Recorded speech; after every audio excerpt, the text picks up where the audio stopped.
Bueno, muy buenos días. La verdad que estamos muy contentos de este segundo encuentro en el marco del ciclo de las capacitaciones que se están llevando a cabo desde la red, desde PNUD.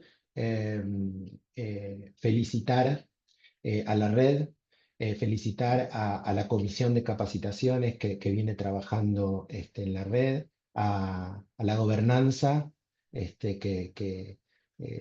realmente vienen semana a semana trabajando y haciendo que esta red crezca y se nutra. Desde las agencias, obviamente, y en particular, obviamente desde PNUD, pero desde todas las agencias, obviamente, que quienes venimos acompañando y apoyando la creación y entendimos la importancia de crear este espacio. Felices de que se vayan llevando a cabo estos espacios. Destacar obviamente que siempre esta red implicó e implica, ¿no? Pensar en un espacio que sea dinámico, horizontal, ¿no? Que permita intercambio y formación entre las personas que participan de la red, que son los municipios y los agentes que pertenecen a esos municipios, que han firmado la Declaración de París. La idea es, desde esta red, poder promover un enfoque global y coordinado de gobiernos locales, ¿no? En la respuesta al VIH. Y obviamente que la idea es fomentar el intercambio de buenas prácticas, asegurar la implementación de políticas locales que estén orientadas a la prevención, a la detección temprana, al tratamiento, la eliminación, bueno, la respuesta, ¿no? Asociada al VIH y a las ITS. Así que, nada, contentos de seguir apoyando esta red que va creciendo, que se va fortaleciendo. En esta oportunidad tenemos a Valeria que va a estar brindando una charla de sífilis que fueron parte de las temáticas que salieron del propio interés y la necesidad que ustedes planteaban de capacitarse. Así que, sin más, agradecer una vez más a la red por permitirnos apoyar la iniciativa y por acompañarlos y desear el mayor de los éxitos en la jornada de hoy. Muchas gracias. Bueno, gracias Diego por tus palabras, y gracias por la convocación que han tenido desde ONU-SIDA, desde PNUD, de UNICEF, de OMS, perdón, de OPS, para poder convocarnos. Claramente hay una necesidad desde los municipios, desde estos equipos que andamos en el territorio, de poder juntarnos y bueno, unificar estos esfuerzos, y conocernos y bueno, y eso, hacer la red, que somos nosotros, somos nosotros los compañeros los que andamos en los diferentes espacios comunitarios. Bueno, en esta oportunidad les cuento desde tanto de las comisiones como de esta co-coordinación que tenemos con las compañeras, con Tatiana, compañera de Entre Ríos, y Claudia de Comodoro Rivadavia, los municipios de Comodoro Rivadavia, cada una respectivamente de sus programas trabajando.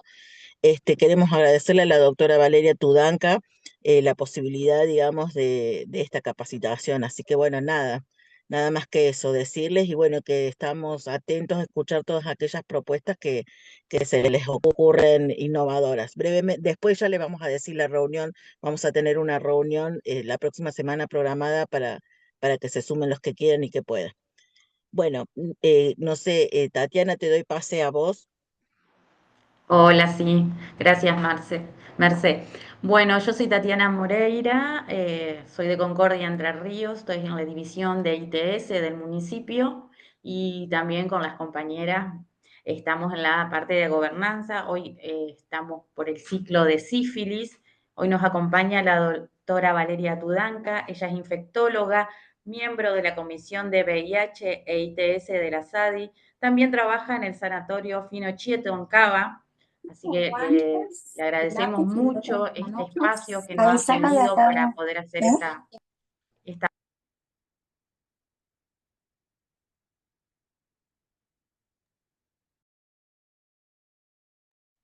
Ay, Tatiana, te muteaste, no sé si sí. Sí. Hola. No te escuché el final. Buen Ay, día a todos. bueno, te daba la bienvenida, muchas gracias por tu Gracias. tiempo y Gracias por a ustedes por la colaborar convocatoria. con con todos estos proyectos. Un Todo gusto tuyo. estar acá.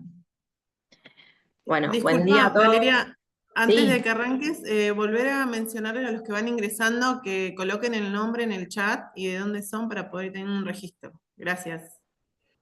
Buenísimo.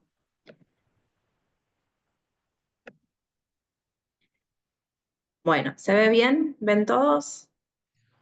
Sí. Bueno, buenos días a todos. De vuelta, gracias por la convocatoria. Para mí es un gusto participar de estos encuentros. Bueno, ya me presentaron, así que seguimos con la otra parte de la charla. La idea es hacer un poco un repaso de cómo viene la sífilis en Argentina actualmente y algunos datos clínicos y de tratamiento.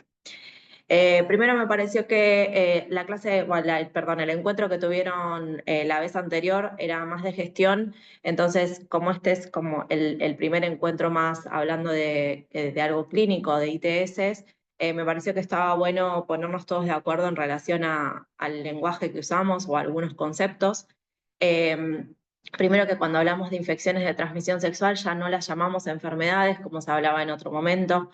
Esto es no solo por una cuestión de disminuir el estigma que tienen asociado muchas veces, sino porque la mayoría de estas infecciones son asintomáticas durante mucho tiempo, entonces no hay una enfermedad, hay una infección que se trata, se cura,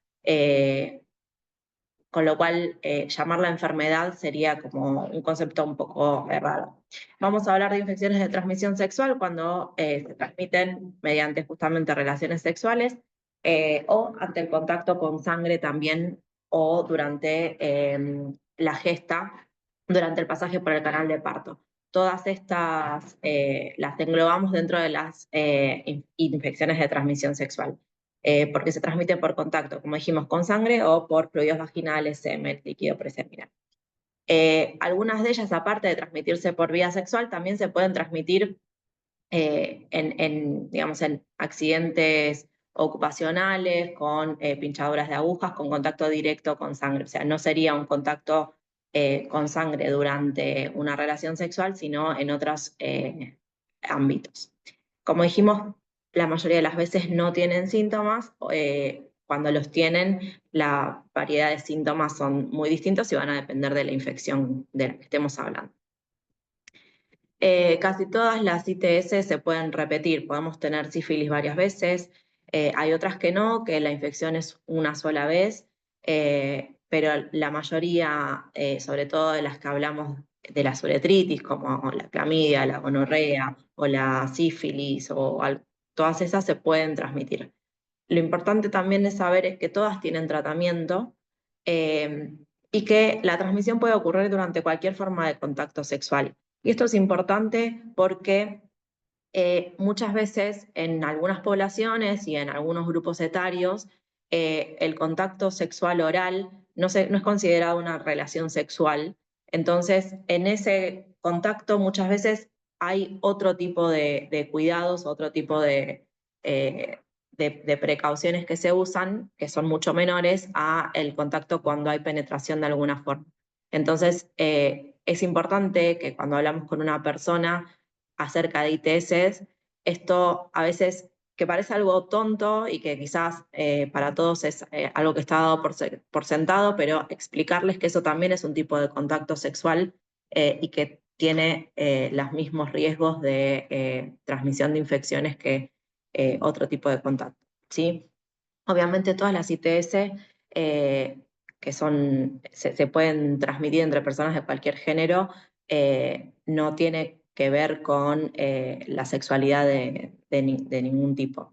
Es importante saber que no en todas, pero en muchas sí, los juguetes sexuales pueden actuar como vehículo para la transmisión. Esto también es un punto importante cuando nosotros hacemos educación sexual de transmitir, que muchas veces, por ejemplo, las que son la gonorrea, la sífilis incluso también, el HPV, pueden estar en los juguetes sexuales y ser transmitidos por ese medio, por lo cual es importante explicar que hay que lavarlos, usar preservativo también con eso, como parte de la educación sexual.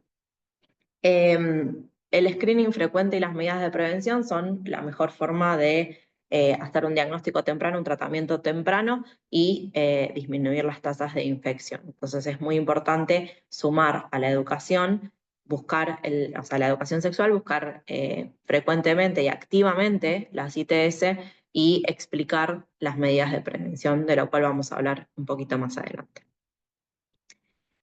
Esto escucho mucho yo entre amigues y conocides, y incluso en el consultorio, que la sífilis es algo del pasado, la gente piensa que ya no hay más sífilis en el mundo, y les parece una infección de la prehistoria. Bueno, les vengo a decir que no es así. No solo es así, sino que la tasa de sífilis en Argentina cada vez está aumentando más, como vemos acá entre el 2015 y el 2023. Los datos que yo les voy a mostrar ahora acerca de epidemiología son los datos del último Boletín Nacional de VIH e ITS, que es el del año pasado, que se publica siempre el 1 de diciembre, o sea que este es el del 1 de diciembre del 2024, que la mayoría de las cosas que tiene son, en VIH quizás están un poquito más actualizados y los datos son de hasta 2024, en sífilis los datos eran de hasta 2023. Entonces, si vemos la tendencia entre el 2015 y el 2023, en la tasa, o sea, en la cantidad de infecciones de sífilis por cada 100.000 habitantes, vemos que es claramente, tiene un claro aumento, una tendencia en aumento, y que la tendencia no cambia, sino es que empieza a bajar en algún momento o que se hace una meseta. Estos 2 años que vemos que la tasa es mucho menor son los años del COVID, con lo cual acá no solo hubo un aislamiento social que hizo que la gente tuviera menos contacto, sino que también el sistema de salud estaba ocupado de otras cosas, con lo cual el reporte de la cantidad de infecciones fue menor. Entonces, este dato es un dato medio mentiroso. Y cuando vemos en relación a la edad, la tasa, vemos que los grupos etarios que tienen tasas más altas, o sea, que tienen mayor infecciones por cada 100.000 habitantes, son las personas de entre 20 y 35 años, ¿sí? Estos son los grupos etarios en los cuales más infecciones tenemos. Perdón. ¿Qué pasa en relación esto sería el sexo registrado, ¿sí? El sexo que figura en el DNI al nacimiento? Vemos que es bastante parejo entre varones y mujeres en casi todos los grupos, excepto también en el mismo grupo o muy parecido, que son las mujeres jóvenes, entre los 15 y los 30, ¿sí? Acá esto hace diagnóstico de sífilis en mujeres en ese grupo etario que en varones en ese grupo etario. Esto lo más posible es que tenga que ver con que las mujeres tienen, al hacerse los controles ginecológicos, un acceso distinto al sistema de salud. Y probablemente acá lo que esté pasando es que haya un subdiagnóstico en la población de varones. No es que las mujeres en esas edades tienen más riesgo de tener sífilis o de adquirir sífilis o de contagiarse sífilis, como lo podamos decir, sino que probablemente acá sea más una cuestión de registro y de informe al Sistema Nacional de Vigilancia, porque las mujeres cuando empiezan a hacer el contacto con el sistema de salud por los controles ginecológicos, es una práctica muy frecuente hacer el screening de ITS.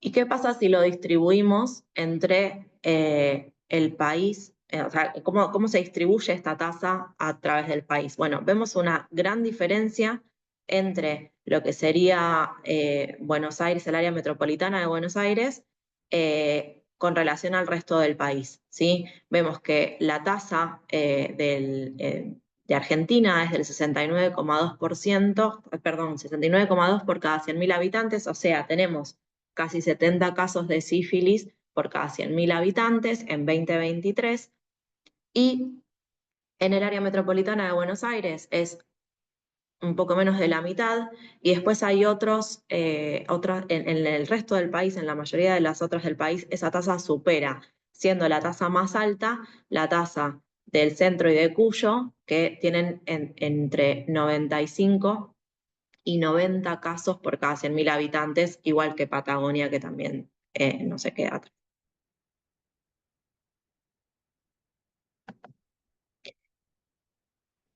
Me pareció que estaba bueno, esto es como, a veces hablar de tasas es un concepto muy epidemiológico y que es difícil de bajar a la realidad. Entonces me pareció bueno, esto está diferenciado por provincias, pero que lo pasemos a números, ¿sí? Entonces, acá tenemos una tabla con las mujeres también el sexo registrado al nacimiento, los varones registrados al nacimiento y sin discriminación por sexo, de la cantidad de casos que hubo en Argentina en 2023. Y lo que vemos es que hubo en total, o sea, esta tasa que dijimos recién, 69,2 por cada 100.000 habitantes, se traduce en este número. Registramos casi 32.300 casos de sífilis en un año.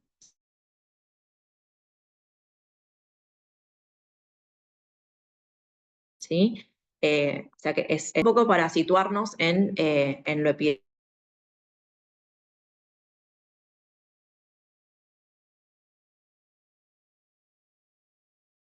epidemiológico, en saber cómo estamos nosotros de la sífilis. El agente etiológico, o sea, la bacteria que lo genera, se llama Treponema pallidum, ¿sí? Es este espiralito, esta espiroqueta que tienen acá en esta fotito, ¿sí? La transmisión es por contacto, ¿sí? Eso significa que cuando yo tengo contacto con una lesión activa de sífilis, la sífilis se transmite, ¿sí? El treponema tiene la capacidad de penetrar por piel sana, a diferencia de otras ITS que quizás necesitan que haya una lesión en la barrera de la piel para ingresar. La sífilis no necesita que haya esa lesión, ¿sí? Puede incubarse hasta 3 meses. Entonces, ¿esto qué significa? Que si yo tengo el contacto hoy, puedo desarrollar síntomas hasta dentro de 3 meses. Pero también recordemos, como dijimos al principio, que muchas veces es asintomática, como la mayoría de las ITS. O sea que uno puede tener un contacto, que haya transmisión de sífilis y no tener síntomas nunca. En el sitio en donde tuvimos contacto con la bacteria, lo primero que vamos a ver es lo que se llama el chancro de inoculación. Va a ser como una úlcera indurada, de bordes sobrelevados, con un fondo limpio y no doloroso. Ahora les voy a mostrar algunas fotos de esto. Este chancro tiene una característica que es que a veces aparece en zonas que no son visibles, como por ejemplo perianales, o en la vulva, o en la vagina, y como no duele, muchas veces pasa desapercibido y se puede curar solo. Pero se cura la lesión, no se cura la sífilis. Entonces, la bacteria sigue dando vueltas y se puede reactivar y generar otro tipo de lesiones, que ahora también vamos a hablar un poquito más en profundidad de esto. Y mientras está presente y sin tratamiento, puede seguir contagiando, digamos. Durante la gestación también puede haber transmisión, ya sea intraútero o durante el pasaje por el canal de parto, y esto genera sífilis congénita, y dependiendo del momento del embarazo en el cual genera transmisión, va a haber distintos grados de compromiso fetal. Esto son lo que hablábamos antes, el chancro, que es la lesión primaria de la sífilis. Vamos a dividir la sífilis en temprana y tardía. La sífilis temprana es la que ocurre durante el primer año, y dentro de la sífilis temprana vamos a tener la sífilis temprana primaria, que es esta lesión. Y les puse un montón de chancros en distintos lugares porque lo que tenemos que pensar es que el chancro va a aparecer en la zona de contacto que sea. Entonces, no porque no esté en un genital, en un órgano genital, es que no puede ser un chancro, ¿sí? Donde haya contacto, que va a depender de la práctica, el chancro puede aparecer, ¿sí? Y como ven que les decía hace un ratito, tiene los bordes sobrelevados, ¿sí? Esto, si lo tocáramos, va a estar indurado, y este fondo está limpio, no está turbio, no tiene pus, ¿sí? O como se ve bien acá, bien limpito, ¿sí? Generalmente no duele y generalmente es una sola, ¿sí? Generalmente no, nunca duele y generalmente es una sola, perdón. Dentro de la sífilis temprana, que dijimos que era el primer año, también podemos tener la sífilis secundaria o la sífilis latente. ¿Qué pasa acá? Se produce la infección, se produce el chancro, que el chancro siempre va a estar, lo que podemos es verlo o no verlo, a veces pasa que no lo vemos. El chancro se cura y después de un tiempo aparecen este tipo de lesiones, ¿sí? Generalizadas, rosadas, que pueden estar así descamadas o no, como en este caso que no están descamadas, esto se llama roceola sifilítica, y que la característica,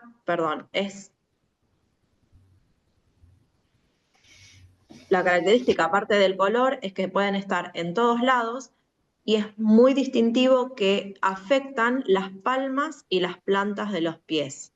No hay muchas infecciones que afecten las palmas y las plantas, ¿sí? Por lo general, las infecciones que tienen así lesiones en piel, las palmas y las plantas las suelen respetar, no suelen tener lesiones. Entonces, si yo veo una persona que tiene este tipo de lesiones que incluyen las palmas y las plantas de los pies, una de las cosas en las cuales tengo que pensar es en sífilis, ¿sí?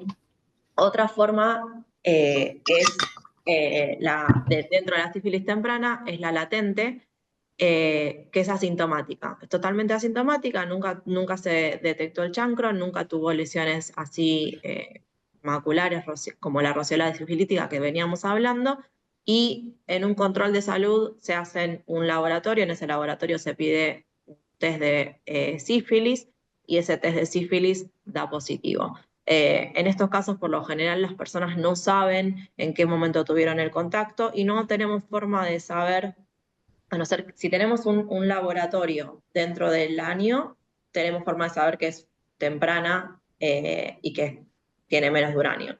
Si no tenemos, si la persona es la primera vez que se hace un análisis de sífilis y ese análisis viene positivo, ahí no tenemos forma de saber cuánto tiempo hace que esa persona se contagió. Por último, dentro de la sífilis temprana, que esto me olvidé de mencionarlos, también podemos tener solamente ganglios inflamados, adenopatías, y eso también puede ser un síntoma de una sífilis secundaria. La sífilis tardía, por suerte, no es tan frecuente, ¿sí? Lo más dentro de la sífilis tardía, que es la diagnosticada más allá del año de la infección o cuando no sabemos cuánto tiempo pasa, hay dos formas. La latente tardía en este grupo es lo más frecuente y es esto que les venía diciendo recién. Hacemos un laboratorio, ese laboratorio es positivo y no sabemos cuándo tuvimos el contacto. Y después la forma terciaria ya es algo que por suerte no vemos. O sí, se puede llegar a ver, pero es excepcional, ¿sí? Esto se presenta por lo general de dos formas. Con lo que llaman gomas sifilíticos, que son lesiones que destruyen tejido, que pueden ser el hueso, el cartílago. Esto se veía mucho en la nariz, estamos hablando de hace muchísimo tiempo, y también puede generar alteraciones neurológicas por infección del sistema nervioso central, ¿sí? Esto también se puede dar en la latente temprana y en la tardía, pero es más frecuente en la forma terciaria. Por ejemplo, un paciente que empieza con alteraciones neurológicas, que tiene una demencia temprana, que tiene algo psicológico, psiquiátrico que no se entiende, siempre es de buena práctica pedirle una BDRL y en el caso que esa BDRL sea positiva, hacerla también en el líquido cefalorraquídeo para descartar sífilis, ¿sí? Se ve muchísimo en geriatría que en el estudio de las demencias, muchas veces esta es una determinación que pasa por alto por la edad de los pacientes.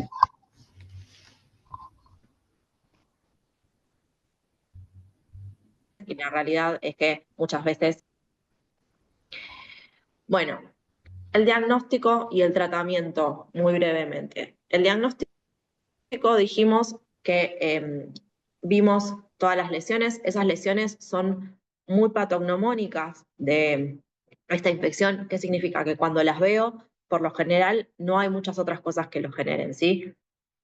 Entonces, si yo tengo una lesión primaria, como el chancro que vimos, o una lesión secundaria que compromete las palmas y las plantas, tenemos alta sospecha de sífilis. ¿Cómo confirmamos esa sospecha? Con un análisis de sangre. Ese análisis de sangre tenemos varias formas de hacerlo. Las pruebas no treponémicas, que es la BDRL, que es esto que hablábamos antes, es la primera que hacemos. Es un test que está muy difundido, que lo tienen la mayoría de los laboratorios y que es muy fácil de hacer y que es barato. Se empieza por eso. Si tenemos un título mayor a 8 y un paciente que consultó, por ejemplo, con un chancro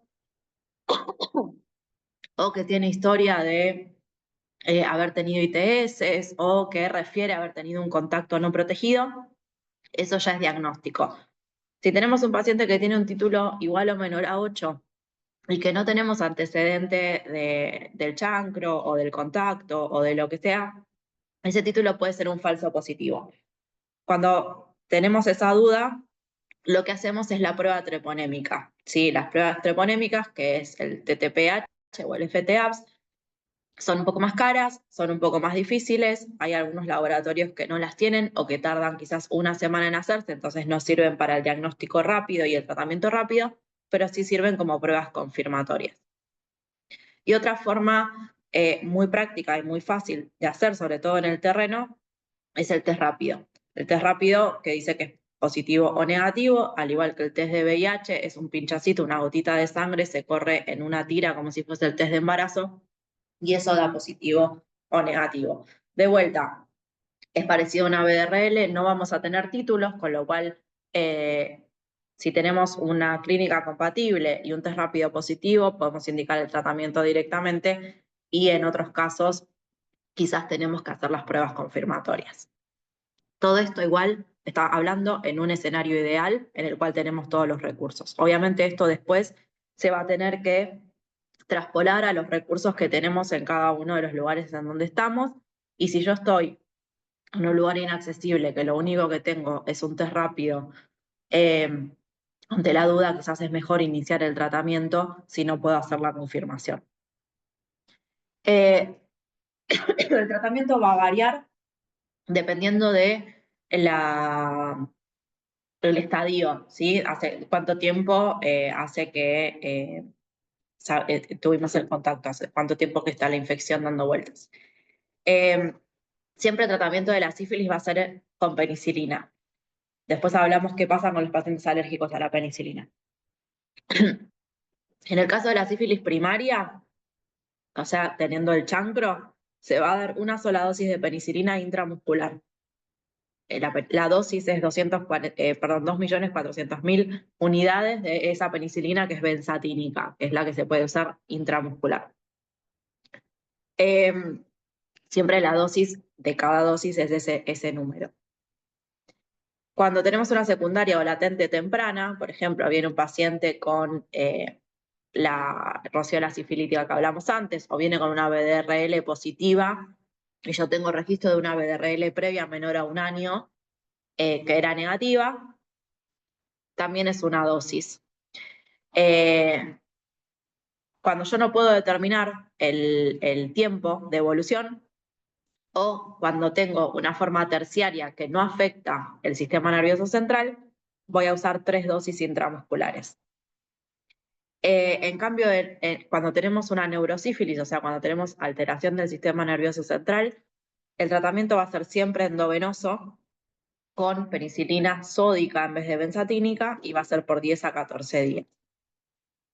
¿Qué pasa con los pacientes alérgicos a la penicilina?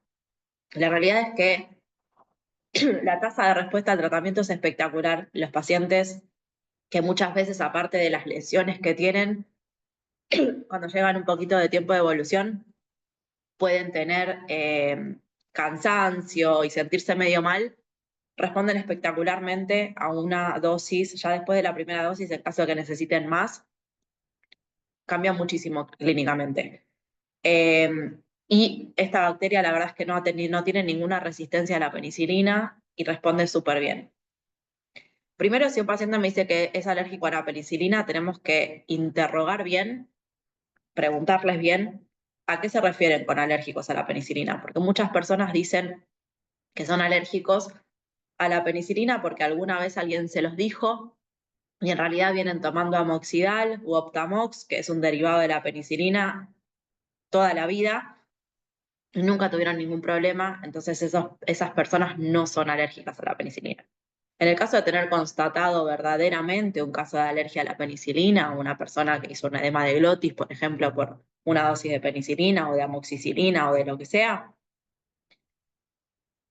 lo que hay que intentar hacer, y de vuelta hablando de escenarios ideales y después vemos qué hacemos cuando no tenemos este escenario, es hacer lo que se llama desensibilización a la penicilina.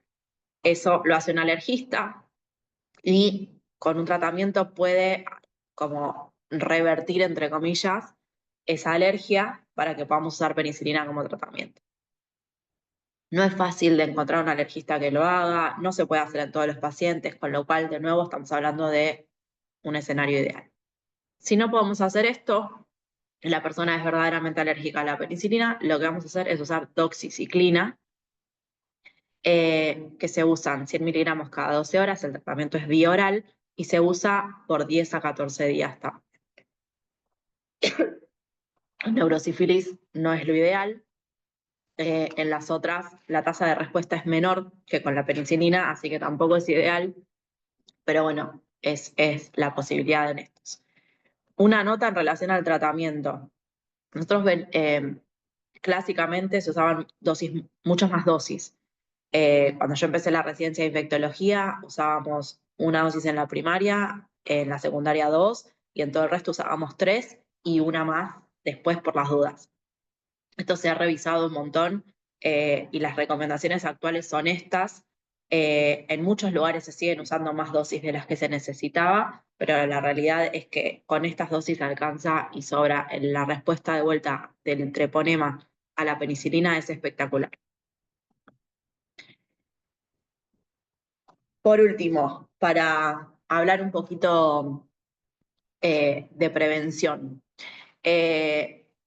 Sabemos que siempre que diagnosticamos una ITS tenemos que buscar las otras porque las ITS se transmiten todas por formas muy parecidas o casi iguales. Entonces, cuando uno tiene un contacto quizás sin protección, yo siempre le digo así a mis pacientes, no elegimos de que contagiarnos o que haya transmisión de una y no de la otra.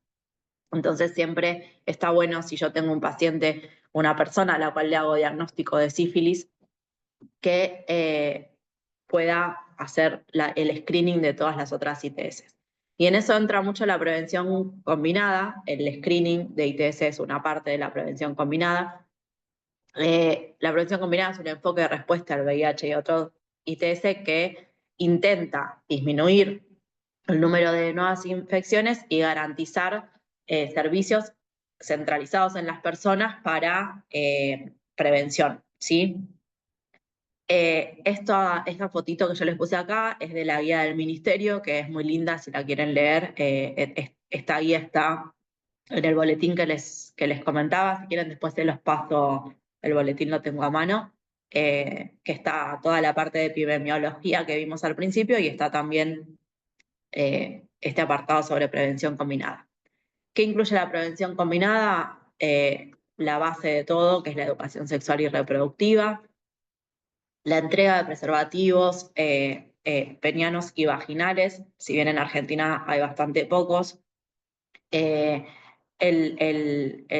educación acerca del uso de campo de látex, la evaluación del riesgo de las personas para indicarles profilaxis preexposición al VIH, profilaxis postexposición al VIH, y en el caso de otras ITS como la sífilis, hace poquito se empezó a implementar en muchos lugares la doxipep, que es la prevención de la transmisión de este tipo de ITS con una dosis única de 200 miligramos de doxiciclina, posterior a un encuentro no protegido dentro de las 72 horas posteriores, y eso disminuye muchísimo la tasa de transmisión de sífilis y de clamidia principalmente, no tanto de gonorrea. La profilaxis preexposición al VIH y la posexposición al VIH, por las dudas, consiste en la toma de una medicación diaria, en el caso de la PrEP, durante todo el tiempo que uno quiera hacerlo, y en el caso de la post-exposición, durante 30 días, cuando hubo un contacto no protegido, y ambas son para evitar la transmisión del VIH. Y siempre que hablamos de ITS, siempre, es muy importante buscarlas, pensarlas, hablarlo. Yo hago en el sanatorio donde trabajo, hago consultorio y hago internación. Y no importa el motivo de consulta de las personas, tanto en el consultorio como el motivo de internación de las personas en el piso de internación, siempre es una oportunidad para ofrecerle a las personas que se testeen, para ofrecerles el test de VIH, para ofrecerle el test de sífilis, para buscar las hepatitis, lo mismo que para ofrecer la vacunación, que también es otra parte de la prevención combinada, sobre todo en hepatitis A y en hepatitis B. Porque el diagnóstico y el tratamiento temprano tiene consecuencias no solo para la salud de la persona que está consultando, sino también tiene consecuencias beneficiosas epidemiológicas, como por ejemplo el estado de indetectabilidad en las personas con VIH y la correspondencia con la posibilidad de que puedan tener relaciones sexuales sin preservativos con sus parejas sin estar preocupados, la posibilidad de buscar un embarazo en el caso de desearlo sin tener que hacer ningún otro tratamiento, ¿sí? Entonces, la prevención combinada es un paquete de medidas, podríamos decir, que incluye todas estas cosas y algunas otras más, siempre en un contexto de contención y de respeto y centrado en las personas para que haya un espacio protegido en el cual podamos charlar de estas cosas, hacer educación, hacer diagnóstico y hacer screening. Bueno, eso es todo. Perdón si me extendí mucho. Ahí les dejo mi mail, cualquier cosa que si alguien necesita algo, orientación con algo o necesita contactarme por algún motivo, me pueden escribir ahí.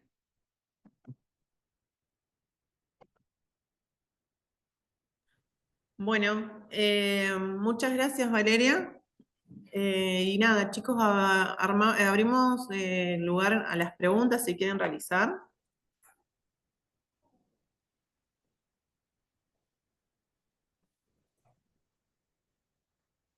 Parece que nadie quiere. Todo fue muy claro. No, la verdad que fue bastante, o sea, conciso y se pudo hablar de todo. Ahí está hablando, ahí quiere hablar. Hola, ¿cómo están? Yo soy Ingrid de Comodoro Rivadavia. Hola, Quería Ingrid. consultar si ahora cómo es el tema para después del control del tratamiento, si sigue igual, cómo sería.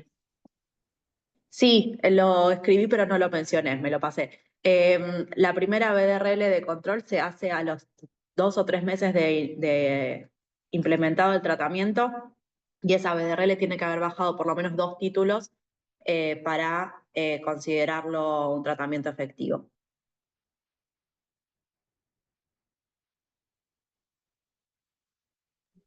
Perfecto, gracias. Ahí en el chat pusieron qué Sí, disponibilidad de ingreso al sí, tratamiento con Doxipep.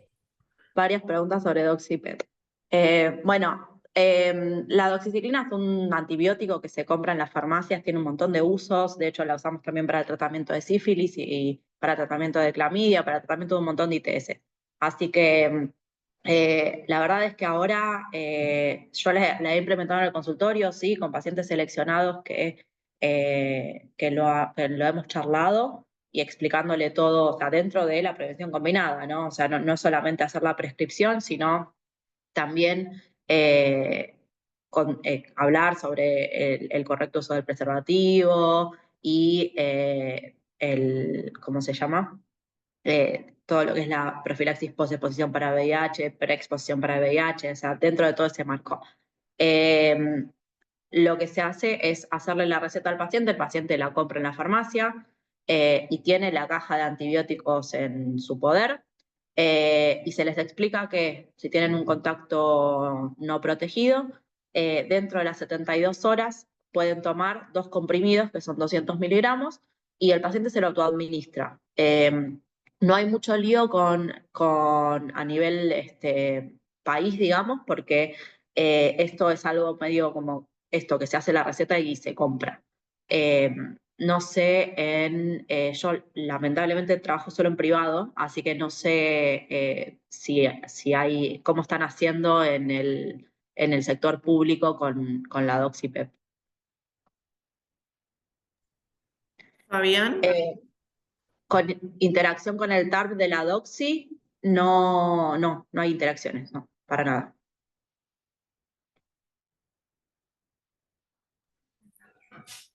Yo pido la palabra, me pareció clarísimo la ponencia. Bueno, les comento que acá en Córdoba Capital, nosotros yo puntualmente mi rol es salir a territorio.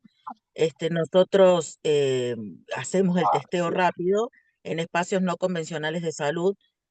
Cuando vos decís, Doc, nunca perder la oportunidad de poder ofrecer el testeo es sumamente importante a todos. Creo que cuando uno sensibiliza a las comunidades donde trabajamos, la gente accede. Em, por ejemplo, nosotros ¿qué hacemos? Cuando nos da positivo el test rápido, hacemos la extracción de sangre, tenemos aceitado el mecanismo con el laboratorio de microbiología y medicina preventiva, que somos todos parte de un equipo, y ahí tenemos una planilla de seguimiento para ver qué pasa después, ¿no? Y poder derivar no solo preventiva donde estamos nosotros, sino a los centros de salud periféricos, articularlos con las áreas programáticas donde corresponde la persona, ¿no? Así que bueno, me quedo con este mensaje importante, no perder oportunidades de testear donde se puede, dentro de las posibilidades, ¿no es cierto? Fabián, ¿querés hablar? Sí. Bueno, mi pregunta iba a ser a la penicilina, pero voy a explicar. Yo soy Fabián, soy consejero del área de infectología en Mar del Plata, del Hospital Interzonal de Agudos. Las personas con síntomas de sífilis pasan por el UPA, ¿sí? Pasan por el UPA, se le da el UPA y el hospital les indica el antibiótico, se van con la inyección puesta, con el primer análisis y después son derivados al servicio de infectología, quien hacen la continuación. Pero el hospital público les provee las ampollas de penicilina, ¿sí? Eso en primera instancia. Después, no sabía ese cambio de solamente una ampolla. Entonces mi pregunta es, ¿qué cantidad de DILs tiene que tener la persona en un BDRL para saber cuántas ampollas hay que darle? Porque antes se le daba 3 a todo el mundo. Sí, por eso hice la aclaración porque sabía que esto sigue ocurriendo. No podemos saberlo por los DILs, es por el tiempo de evolución. Cuando yo tengo por seguro que es una sífilis primaria o una sífilis secundaria temprana, o sea, esto significa un paciente que dentro del año anterior tiene una BDRL negativa o que viene con el chancro, en esos casos uso una dosis de penicilina. Cuando yo no puedo saber, se trata, entre comillas, el peor escenario y se dan más dosis. ¿Sí? En las guías nuevas la última guía de sífilis del Ministerio de Salud, todo esto está ya cambiado con estas dosis que yo les cuento. Una sola dosis, entonces. Uh-huh. Se le hace un seguimiento, otro Claro, análisis. Bien, gracias. Sí. No hay por qué. Marina.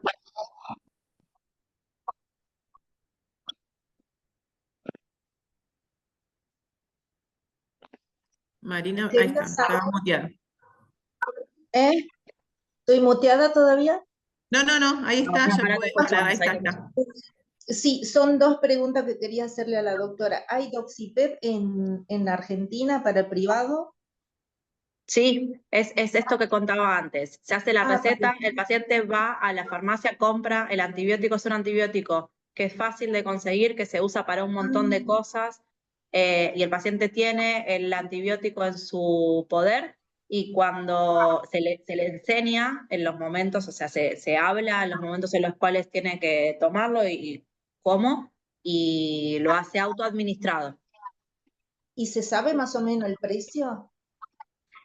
No lo sé, no es de los más caros, tampoco de los más baratos. Lo puedo buscar, si me das un minuto, lo busco ahora, pero... Y mientras le voy haciendo otra pregunta, Sí. cuando se hace un test rápido, ¿queda todavía el rastro de que tuvo sífilis, verdad? ¿Y eso aparece siempre o cada vez que se hace un test rápido se tiene que enviar a la persona si no tuvo, o hay que tener en cuenta si tuvo una situación de riesgo? ¿Cómo se hace en ese caso? Es muy buena la pregunta. Viste que hablamos de dos tipos de test. Las pruebas no treponémicas, como la BDRL, que el test rápido es parecido a eso, y las pruebas treponémicas, que es la TTPH y la FTAPS. Las pruebas treponémicas van a ser, una vez que uno tuvo un episodio de sífilis, quedan positivas por el resto de la vida. No sirven para seguimiento, ¿sí? Ni para ver episodios de reinfecciones.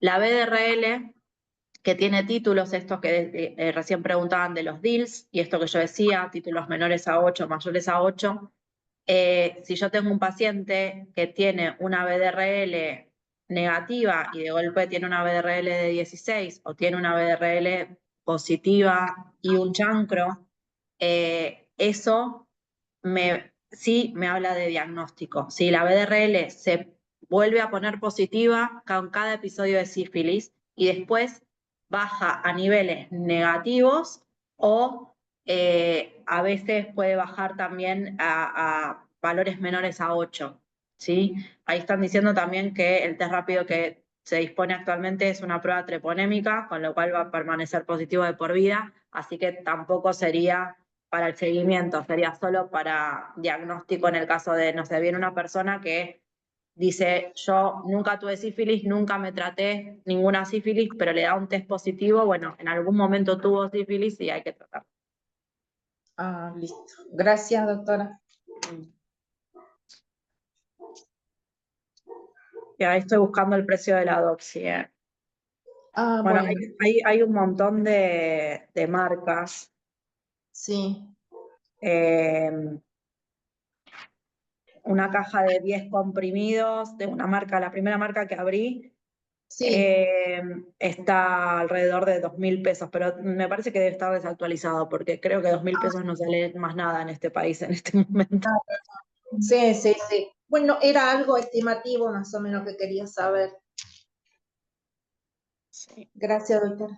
No, de nada. Acá encuentro otro, este quizás es más verdadero, 20 comprimidos, que alcanza para 10 tratamientos de Doxipep, 24.000 pesos, sin descuento de ninguna obra social.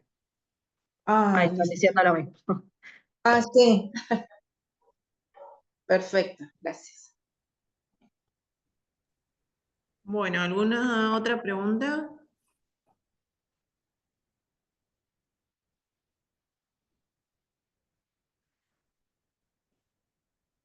Bueno, ahí están preguntando experiencia con DoxyPrep. Es eso que conté. Yo en el consultorio la uso. No es algo que es tan, digamos, es algo que se implementó hace no tanto tiempo. Desde el año pasado diría que empezamos a hablar de DoxyPrep más. Y por lo general, y todavía. No, DoxyPrep, la verdad es que todavía no hay recomendaciones. No hay tanta experiencia. Yo no la indiqué nunca, la PrEP, la usé en PEP. La DoxyPrep se indica en personas que tienen contactos no protegidos para disminuir el ¿Sabes riesgo qué? de Vos transmisión de sacás una ITS. foto cuando yo pida que saluden. Entonces, perdón, se habla con la persona, se le explica las situaciones en las cuales puede tener algún tipo de riesgo y se le aconseja tomar 2 comprimidos de doxiciclina de 100 miligramos, o sea, total 200 miligramos dentro de las 72 horas post la exposición. Y en DoxyPrep, que no sé si lo terminé de responder, yo no tengo experiencia, no la indiqué nunca aún, y la verdad es que todavía en DoxyPrep hay un montón de cosas que hablan de los beneficios y en DoxyPrep todavía no hay tantas, entonces todavía es algo más nuevo aún que la DoxyPrep.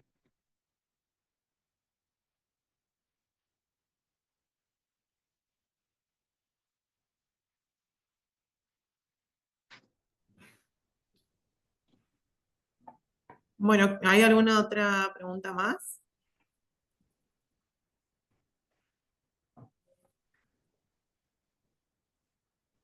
Creo que no. Y bueno, nada, agradecerte, muchísimas gracias Valeria, la verdad que muy explicativo de todo lo que nos diste, la información que nos brindaste. Cumple con lo que nosotros estábamos esperando que nos brindes, algo que podamos entender todo, porque la verdad tenemos hoy unidos distinta gente que es profesional, gente que no, pero que bueno, que todos trabajamos en el territorio y el trabajo de todos es muy importante acá y sobre todo tener claros los conceptos de cada una de las cosas y a la hora de dar nosotros mismos brindar las consejerías en cada uno de los lugares en los que se participa. Bueno, me escucharon acá cuando estaba hablando acá con mi compañera, que estamos 4 más, perdón, pero sí necesito que prendan ahora sí las cámaras. La idea es poder sacar una foto de quienes estamos hoy participando. Ahí van apareciendo todos, viste que había gente detrás de todo esto. Y mientras, y mientras prenden las cámaras y se van arreglando el cabello, mostrando los dientes, poniéndose en pose, dejarles abierta la invitación para que puedan participar a Sí. la red. Tenemos nuestro Instagram. Esta ponencia está grabada, así que la vamos a subir al YouTube. Después de que termina cada capacitación, jornada de capacitación, les presentamos y se las mandamos también por el vínculo de inscripción que ustedes nos han enviado su email, una mini evaluación, digamos, del evento, solo en pos, digamos, de ir mejorando los encuentros. Así que bueno, también le pedimos que lo puedan llenar, es de fácil llenado, porque esto también nos va a habilitar a nosotros permitir generar la certificación una vez que terminen el ciclo de 6 capacitaciones que están propuestas, que son temas propuestos por todos los equipos de la red, ¿no es cierto? Que son los que ustedes han pedido. Así que sífilis es uno, el próximo que sigue va a ser el próximo mes, es prevención combinada. No, prevención combinada creo que es, lo da el doctor Sergio Sí, sí, Maulet. es prevención combinada. ¿Ya estamos todos para la foto? Sí, nos faltan más cámaras prendidas, por favor.